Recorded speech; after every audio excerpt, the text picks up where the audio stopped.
జషు hi, ఎవరిది నాన్న ఇది? నీకోసమే తెచ్చానన్నా.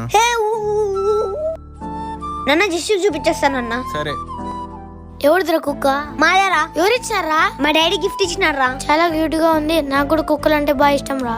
నాన్న నాకు కుక్క పిల్ల కలనా. దేనికి నాన్న? జేజీపు ల్యాబ్ కుక్క తెచ్చుకున్నా నాన్న. మనం కూడా ఒక మంచి కుక్క తెచ్చుకున్నాం. మనకే చాలా ఇబ్బంది ఉంది కదా నాన్న. మరి కుక్కలంటే మనం సాగలమో లేదో. పాలు కావాలంటే నేను తాగను. నా పాలు కూడా దానికే పడతాం ప్లీజ్ నాన్న. సర్లే నాన్న.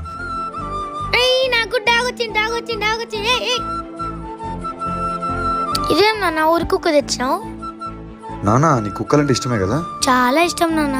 కుక్కలంటే ఇష్టం ఉన్నోడు ప్రతి కుక్కను ఒకటేలాగా ఇష్టపడాలి నాన్న. అది పెంపుడు కుక్క వీధి కుక్కను ఆలోచించకూడదు నాన్న. వాళ్ళు 15,000 పెట్టుకుని ల్యాబ్ కుక్క తెచ్చుకున్నారు నాన్న. ఎంత పెట్టి కొనుక్కున్నా ప్రతి కుక్క చూపించే విశ్వాసం ఒకటే నాన్న. అందరు పెంపుడు కుక్కలు చూసుకుంటే వీధి కుక్కలు చూసుకునే వాళ్ళు ఎవరు చెప్పు? ఒకటి చెప్తా గుర్తుపెట్టుకో, ఈ డాగ్ ఈజ్ ఏ డాగ్, అంతే నాన్న.